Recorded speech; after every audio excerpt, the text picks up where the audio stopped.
If you do 5 Hail Marys, does that mean you're closer to God? Or you've just done 5 Hail Marys? Ask the carrot, what can I do for you today? Yeah. How are you doing? Oh, all you want is a pet? We are degenerating.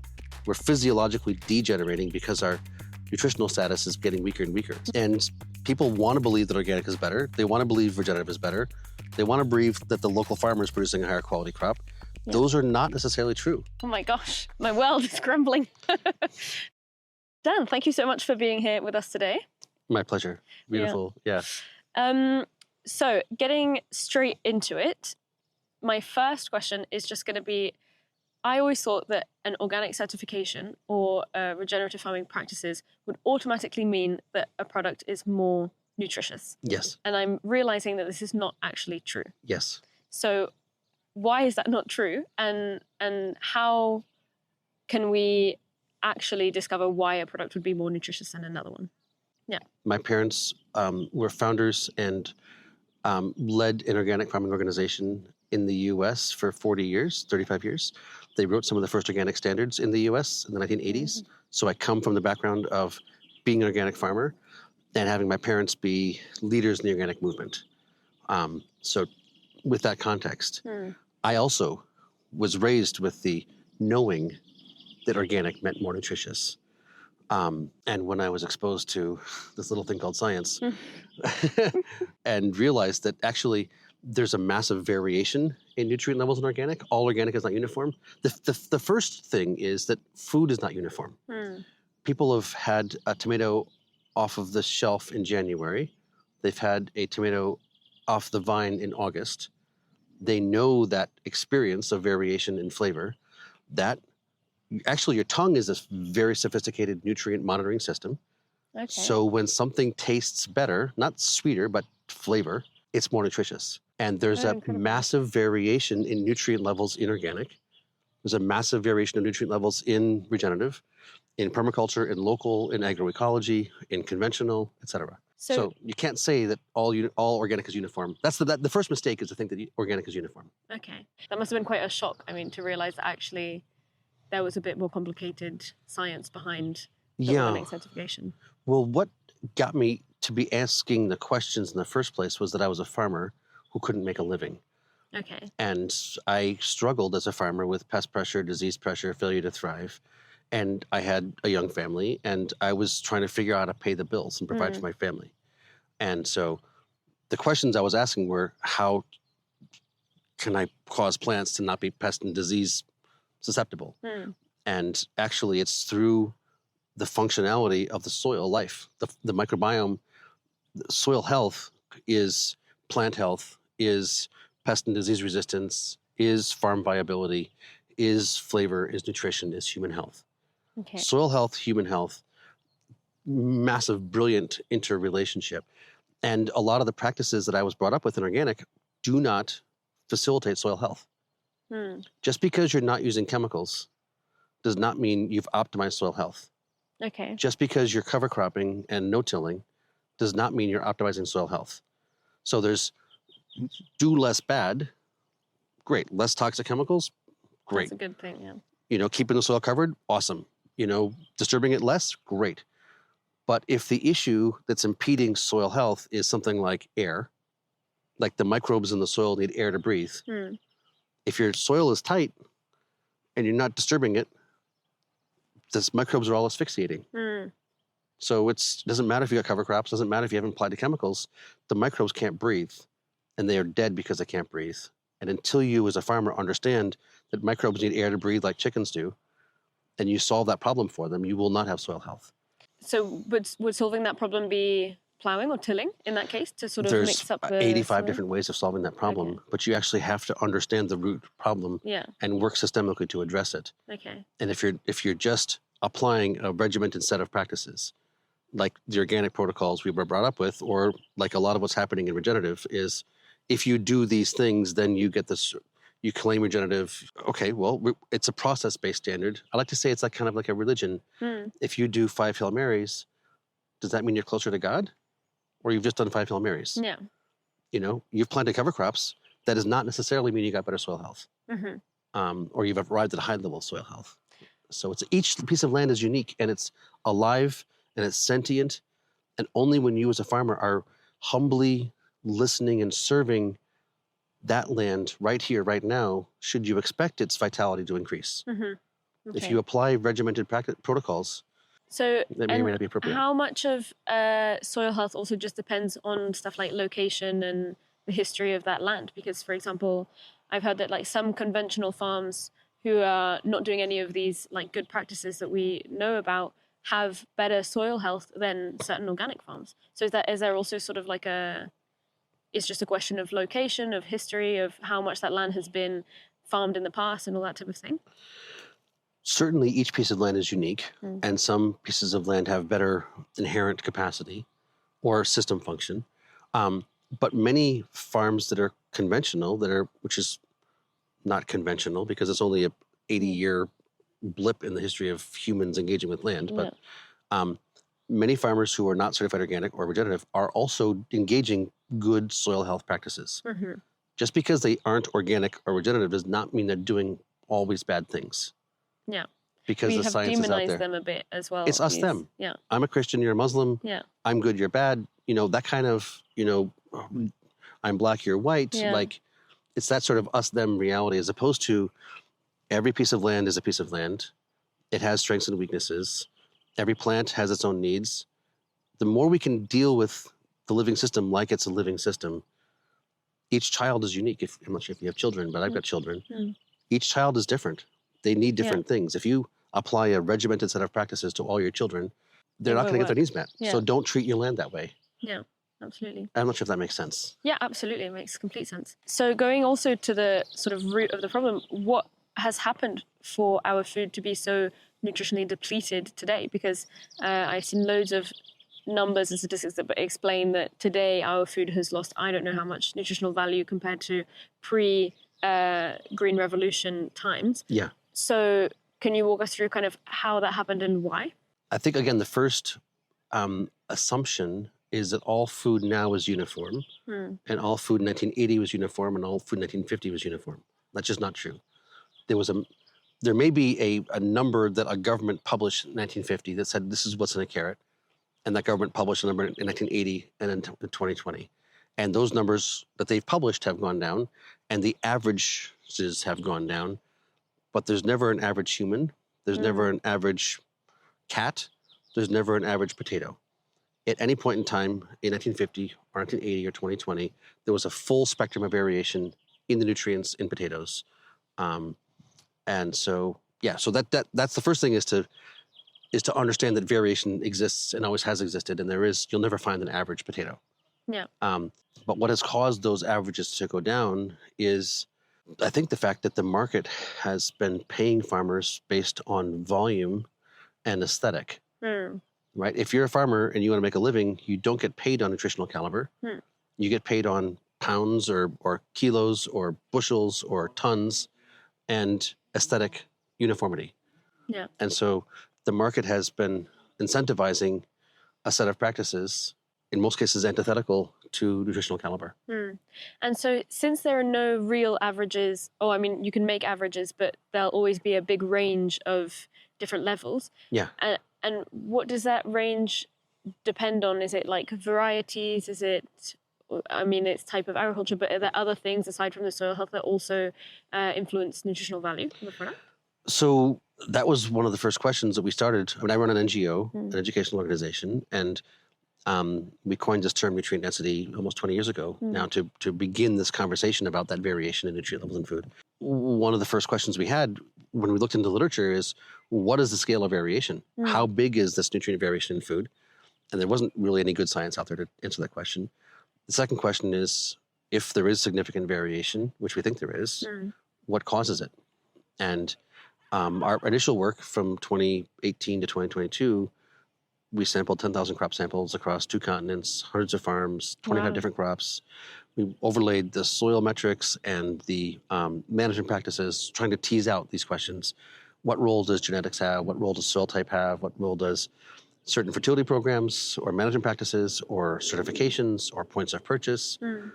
None of them seem to correlate. None of them? Genetics.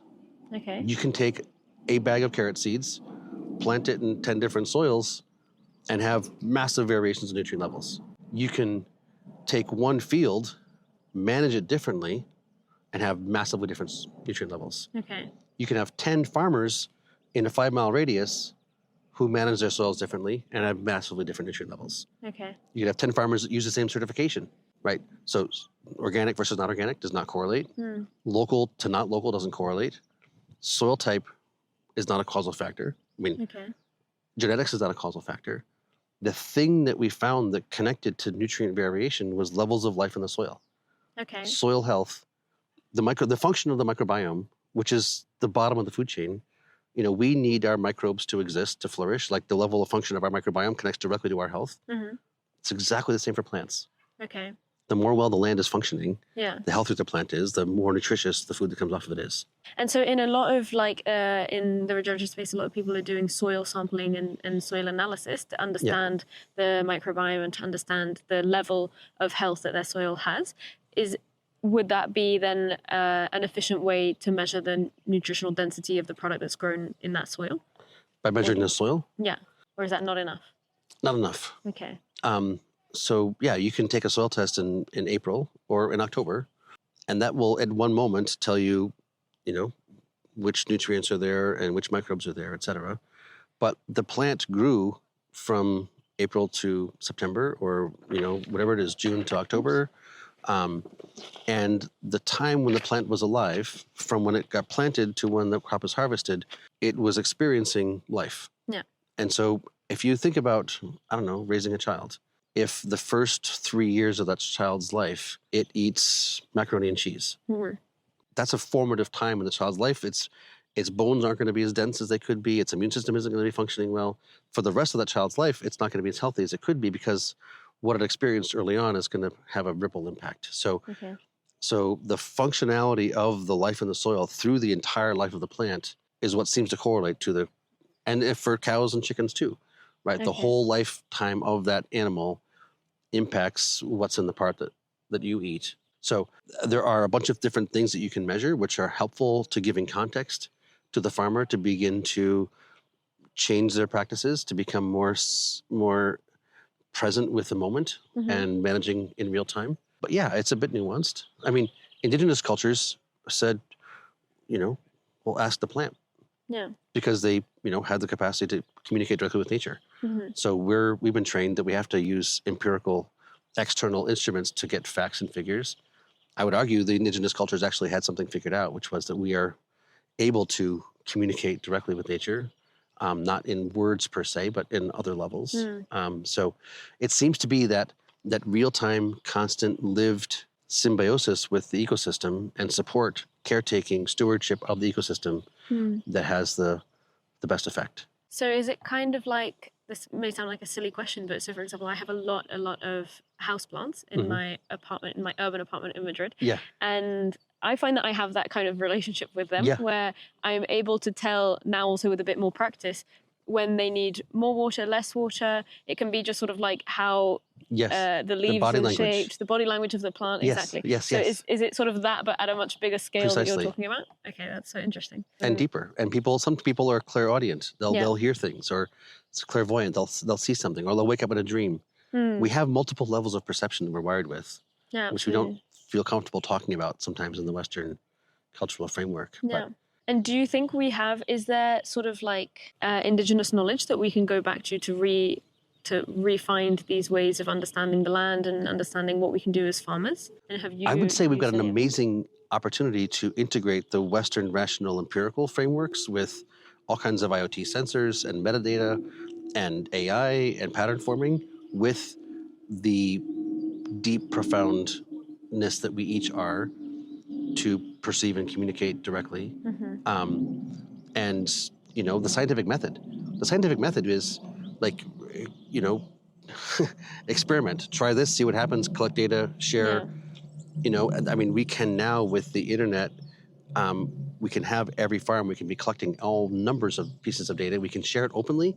If every farmer was sharing what's going on their farm, what they were doing, what they were experiencing, overlaid with weather maps and IoT sensors, we could rapidly, collectively dial in what each farm needs, when and how, using sensors, using, empirical measurements, as well as practicing asking when you come out in the morning, say to your plants, how's it going?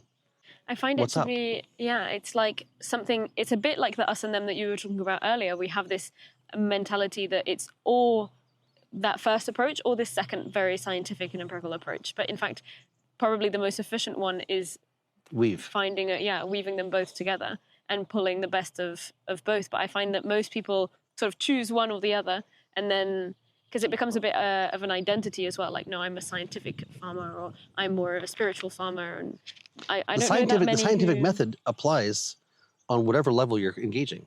Yeah, The scientific method is not like it has to be in the peer review. It's a process of Yeah. asking questions and collecting responses and honing your understanding. It would be so convenient to harvest a carrot and be able to say to the carrot, what is your exact nutritional density? Or to when Then you it does. every day when you walk outside, to be able to ask the carrot, what can I do for you today? Yeah. How are you doing? Oh, all you want is a pet? How about I love you? Or thank you for offering your being to feed me, or to feed one of my customers, or to feed my child. That affirmation actually is massive, I argue. Yeah. I read a lot of Robin Wall Kimmerer's books, Yes. and I love this idea that she Yeah. has of reciprocity and how you can kind of, through those kind of affirmations and just being in general grateful to the land and to the plants for this product, and then sharing it with others as well. And it just sort of creates this system that seems to work a lot more. Well, life Not operates nicely. on multiple octaves, the physical plane being one of them. Right. What do they say? You can't fool children and dogs. Somebody walks into the room with a bad attitude, They or can tell. the dog will know, the child will start crying. The vibe is a real thing. And when you have a vibe of gratitude, your plants literally, Feel their that. vibration and your vibration overlap and engage, and they are fed, they are nurtured by that vibration of affirmation, of love, of appreciation. There's nutrients come in many different forms. And when we just consider a plant to be a thing that we're treating like an industrial product, Yeah, without the heart, absolutely. then we get where we're at. Yeah. For consumers as well, so people who are buying these products, if they want to make the best choices in terms of nutrition, Yeah. other things that they can do. So you mentioned earlier that the tongue is actually a very good sensor to tell the nutritional value of a product, Yes. which I find amazing, because we're working on all of these super technical scientific things that will help us, but in the end it's probably the most efficient thing would be just to practice a lot with your taste and your taste buds and tell. And so if I feel like a tomato is particularly flavorful, then most likely it is more nutritious to me. I argue, I mean, whether you think that God made us or we evolved, I'll use the evolution sort of storyline. For starters, it looks like about 30% of our DNA is associated with the function of our nose and our tongue. Oh, interesting.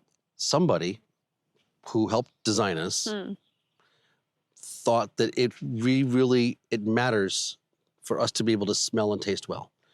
Okay. And if you look into the science, those compounds we call flavor and aroma, polyphenols and terpenoids and whatever they're called, only get built in the plant in high levels when everything else is present. Okay. So when the full, biochemical complexity, all the vitamins, all the enzymes, all the everything else is present, only then can the plant build these things we call flavor. Okay. So being able to taste and smell well is basically evolution's way of telling you, if you eat this, you'll be more well, and your children will be healthier. If you're building your children out of your body, say you're pregnant or you're nursing or whatever, like that which you build your body out of is what builds their body. And so for them to be able to flourish, they should have an optimum nutritional status. So if you eat things that have low flavor, they don't have the full complexity of nutrients that your body needs to function. If what your children's body is being built out of, and you follow that track, that's where we are right now, 3-4 generations post-industrial, post the Green Revolution. We've been building our bodies out of insufficient substance. And then we have children and their bodies are built even less well and even less well. And we have these epidemic levels of chronic disease because we are degenerating. We're physiologically degenerating because our nutritional status is getting weaker and weaker. It takes time for life to wear out. but you can build it back up again. If you start eating well, guess what? It Your body reverses. you get a new body every 6 months, right? So one way of measuring, the truest, best way is to actually hone your sense of taste and smell and use that discernment. There are also external instruments, scientific instruments that you can use to get readings, and that's part of our work as an organization, is to build these sensors. I've got a couple here. Yeah. This one is the sort of the handheld spectrometer that we built in 2017. We calibrated with the 10,000 samples. Okay. It's got 10 little LEDs here. It's very rudimentary. It's a 3D printed case. It's got screws on it. It's like a built in a garage kind of sensor. But we were able to get a paper published in a journal called Nature Scientific Communications that said this thing, when it flashes light at a carrot, can read the level of antioxidants in the carrot. Okay. And through Bluetooth, it can spit out the reading. Where's a little phone? In your smartphone. In your smartphone. That's incredible. You can flash the light at zucchini, get a level of reading on the polyphenols, at wheat berries, and get the level of protein. So it's possible to flash a light at food and through a science called spectroscopy, get a real-time reading on your phone that says, burp, burp, This is what you've got. whatever it is. So that's where we're going. Is it looks like when we get done with our research, it'll be the camera in your phone. That's completely So you pull your phone out of your pocket, you Yeah. flash a light at these carrots, burp, burp, 20 out of 100. You're reading the carrot, not the QR code, Yeah. not the label. You're actually through a Actual- science called spectroscopy with a flash of light, you're able to read the nutrients in the food.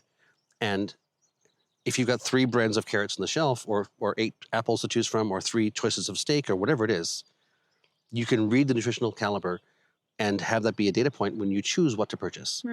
So our thought is people care about their health, their children's health, their husband's health, their wife's health, and they spend money on food.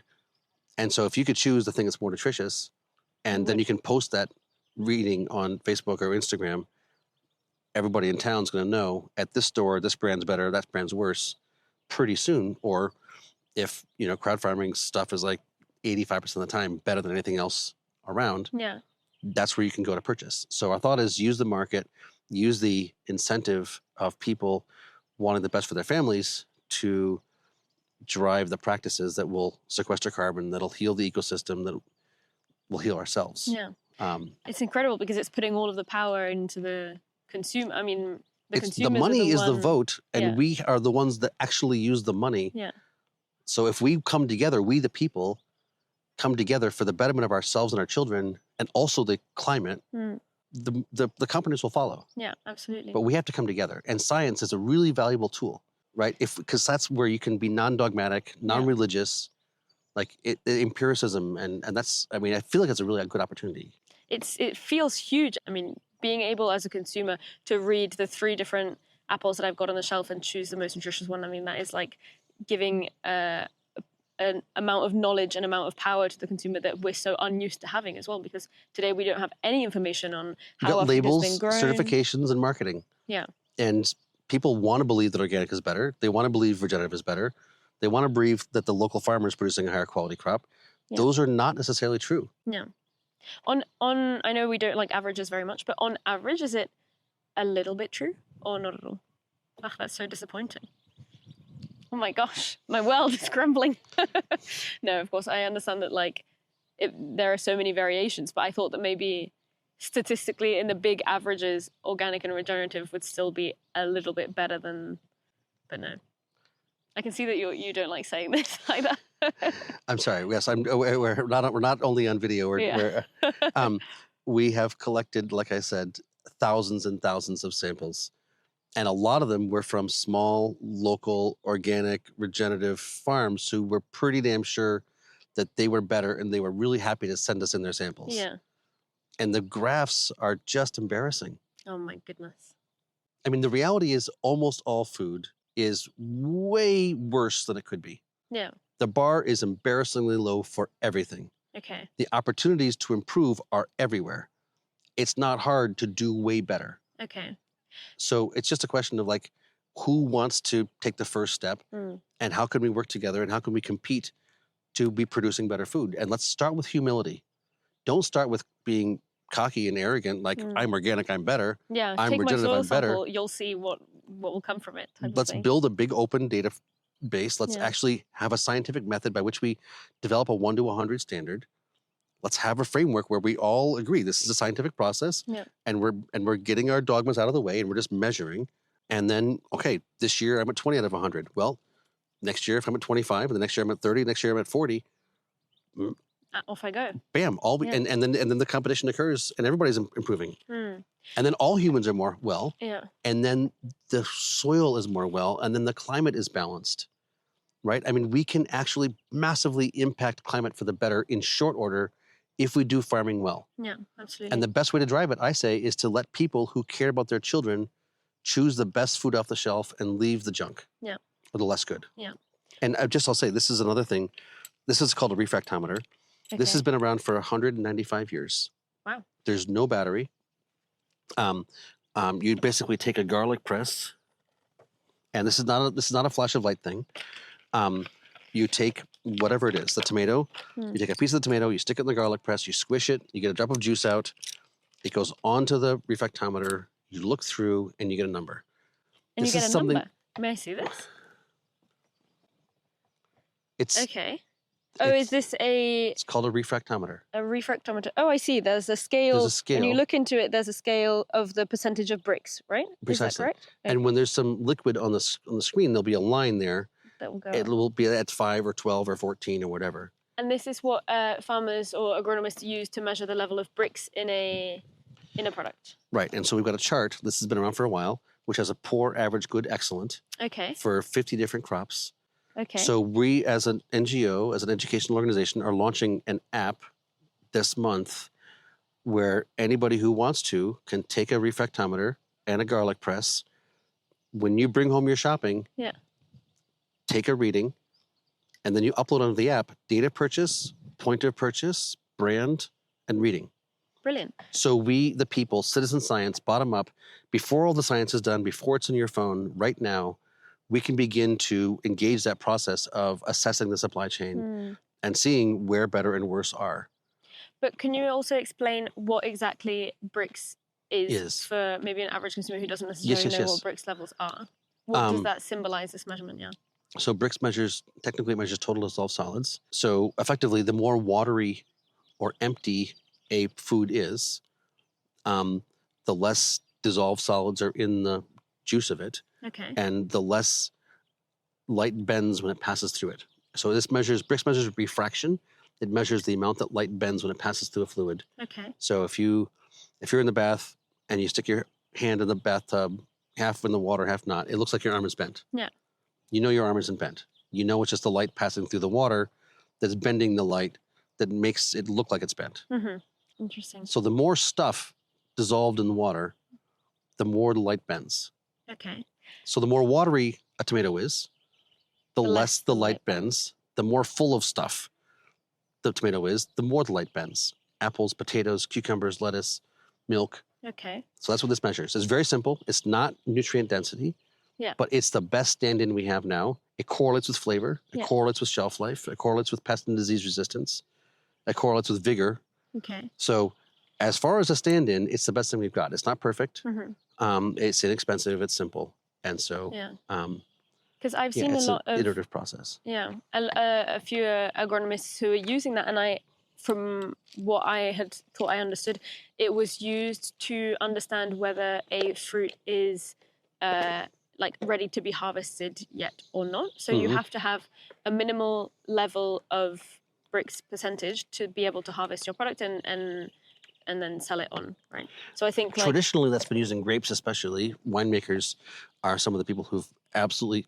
Brix was an Austrian chemist who won the prize put out by the German vintners in the 1830s. Okay. The German vintners said, we have this problem. Sometimes we pick our grapes and make wine and it turns into vinegar. And sometimes we pick our grapes and we make wine, it turns into great wine. And we'd love to know which grapes are going to make great wine and which grapes are going to make vinegar. And they all put their money together and said, whoever can figure this out, we'll give you a prize. And Brix was the scientist who figured it out. And they named the chart after him, like Celsius got a chart named after him, and Fahrenheit and Richter and ohms and volt and watt. We're all scientists that got a chart named after them. So Brix got this chart named after him. So it started out in the winemaking industry. And yeah, if you're making wine, you don't want to pick the grapes until they're at a certain Brix reading. Yeah. In general, if you're picking a tomato and it's not ripe, the plant has not put into it all the nutrients that could be into it. So in many cases, you eat a tomato that was picked raw and then shipped and gassed. Guess what? A green tomato turned pink will never have the nutrients in it that a tomato that turned ripe will have in On it. the plant, right? Okay. So it's simplistic, but it's the best we have now. Yeah. Okay. Not perfect. I find the first thing that you explained, the spectrometer, I think is quite a bit more powerful in terms of understanding the product and stuff. And that's the one that takes science to figure out. Yeah. And the real issue is to calibrate a refractometer, you have to actually define nutrient density first. Oh, yes. Until you've got a definition, you can't build a meter to measure it. And that's where our nonprofit, and the broader work around nutrient density is not stuck, but where we're at right now is we have to raise the money to do the research to define the 1 to 100 standard before you can build an instrument to measure. Okay. Until you've done the research that connects everything from soil health to human health, and you've got a proper linear, causal relationship connection in the published literature, until you've done the science properly and defined it, you can't build a meter to measure it. Okay. And how long does that take to get all the science done? Because it feels like we've understood the concept. Less than a year if you've got the money. Okay. Is So it very expensive? less than $1 million per crop. Per crop, okay. So wheat, call it 800,000.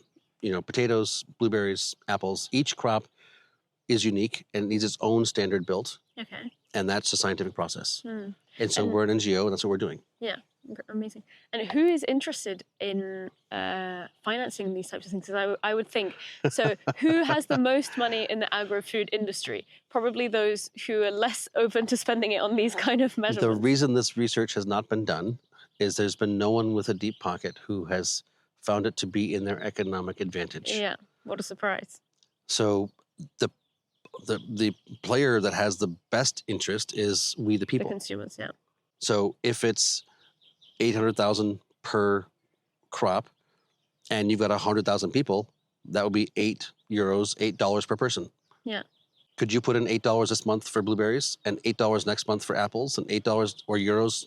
I'm talking to European audience. €8 per month, next month for potatoes? Definitely. Yeah, absolutely. And what we've really noticed is that because we've been trying to tackle lots of different problems in the agri-food system from different angles, and what most drives them and what they care most about is what you were saying, their health and the health of their children. And if you're a parent, the health of your children, is your number one priority. Sorry, it just takes precedence over pretty much everything else. Yeah, absolutely. And that comes from understanding that the product that you're buying, even whether you kind of know the farmer or not, I'm being a bit harsh because obviously it's best to know who's growing your food, but what will drive you is a guarantee that that product is healthier for you and your family. As someone who grew up on an organic farm, who proudly sold potatoes and blueberries and apples at the farmer's market on the town common every Saturday morning with my nose elevated because we were better.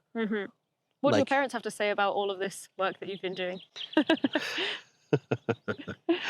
It's been almost 20 years I've been doing the work. So what do they say 18 years ago? And what do they say now? I think they're maybe secretly a little bit proud. Okay. Secretly there. Well, I think they should be proud of what they did. Yeah. Absolutely. They helped make organic a thing. Back in the 80s, it wasn't a thing. Yeah. And so I'm standing on their shoulders. I'm only able to do this work because I have the background that I have with the context and the perspective that I have. No, so absolutely. I think we're all in this process together. And coming from the base as well that obviously no chemicals is a huge step forward with chemicals. So pesticide, herbicide, fungicide means kill. Yeah. So if you understand that the microbiome is the bottom of the food chain and the functionality of the microbiome is connects directly to overall system function, anything you do that kills the microbes is counterproductive. So on principle, the application of toxic chemicals is counterproductive to the overall system function. Yeah. For better or for worse, things like tillage or insufficient hydration also will cause genocide in the ecosystem. And many organic farmers don't maintain sufficient aeration, don't maintain sufficient hydration, engage in practices which are also destructive. And so, and rather than judge others you use a pesticide, you're a bad person. I say, those who live in glass houses should not throw stones. Yeah. Until you have an optimally functioning biological system, don't bother yourself judging others.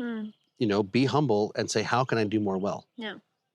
It's so much easier to just judge others, but I don't think it's helpful. No, definitely not helpful. Absolutely. And do you find that they're like, who's most interested in your work within the whole space? Is it mainly farmers or is it mainly consumers? It's remarkably broad-based. Okay. From obviously, I mean, we've been doing it for a long time. It started off as it was the small organic, regenerative wasn't even a word back then, biodynamic, permaculture, agroecological farmers. Obviously consumers, people who are feeding their families, nutritionists, chefs. But yeah, now I'm in boardrooms and corporate headquarters of the biggest food companies on the planet. Big philanthropy, government agencies. What's exciting is that it's cross-cutting. Like I like to say, who's against food being more nutritious? Well, those who are selling products that make it less nutritious, surely. And who have done their market research, who understand that their consumers want nutrition as one of the key deliverables. And so when they've come to the conclusion, which a lot of them have, that this whole movement is coming, what they don't want to do happen is they don't want to be embarrassed when people can measure. And so it's first mover advantage. Whichever big food corporate decides to move to improve their supply chain, when we're able to measure, they're going to get more market share. So if they're willing to be humble and honest and say, the quality of our burger or the quality of our, breakfast cereal or whatever is not what it could be, but they understand they'll have better supply chain resilience, they'll have better ESG, specs, they'll have better ecosystem impact, they'll have better flavor, they'll have a much better marketing strategy if they improve the nutritional quality of their supply chain. Then they begin to pivot, they begin to move those big corporates structures towards these solution sets. So if they want to be recalcitrant, they'll lose market share. But those who want to move and want to evolve, they'll be more profitable. Okay, amazing. And so do you have a timeline in mind of when we could have this app on our phone to measure this? Because I can't wait. Well, like I said, it's about the money to do the research. And we can do the research per crop in 6 months if we got the cash. Okay. So, and we can do 20 crops at a time. So I would say by 2030, it's entirely plausible. Wow. Entirely plausible for maybe dozens of crops. But if we struggle to raise the money to do the research, it could never happen. I just think the momentum is building such that it's imminent. You feel hopeful about this? Extremely. Yeah. Okay. But it's through partnerships with groups like yours that the answers will come. It's only the thing is, I'm not sure. In the U.S., we have this whole conversation about colonization and indigenous perspectives and all that kind of stuff. I like the framing. I think the colonized perspective is the sort of the empire, the dominant. It's the over under sort of binary black and white framing, and the indigenous perspective is more the symbiosis and the multi-diverse perspective context. If it's I win by you losing, that's the old model. If it's I win by us working together, that's the new model. I call that the principle of nature. Nature works through symbiosis. And so if we can build alliances between companies and universities and governments and civil society to work on this together, I think that's where success is going to come from. And so that's the work of our organization, is to try to build that web and support that process. Absolutely. It feels like it's coming. And it feels like so many of us are working in that same direction anyway. So it just makes so much more sense. Why don't we actually formally work together? Yeah, absolutely. And different people have different skills. That's the beautiful thing about diversity is you've got resources I don't have. I've got skills she doesn't have. Yeah. But if we all come to the table and say, here's the cards I'm holding, I don't win by beating you. I win by us coming together and all succeeding together. Yeah, definitely. I think this is the world could be a better place in short order. Yeah. A very beautiful thing to end on, I think, because Brilliant. I love this idea. And it's something that I've been frustrated about, in different ways in this work. If we're going to be, winning by holding this to our secret power profit, that's the colonized paradigm. Yeah. Sorry, out of style, not cool. Yeah. I agree. I mean, maybe good for your investor, Yeah, but that's not really good not for the idea. not good for the benefit of all. I agree. Amazing. Well, Dan, thank you so much Yeah. for explaining all this and taking the time. My pleasure. It's been a lovely conversation. Absolutely. And a wonderful ambiance. Yeah, Yeah. definitely.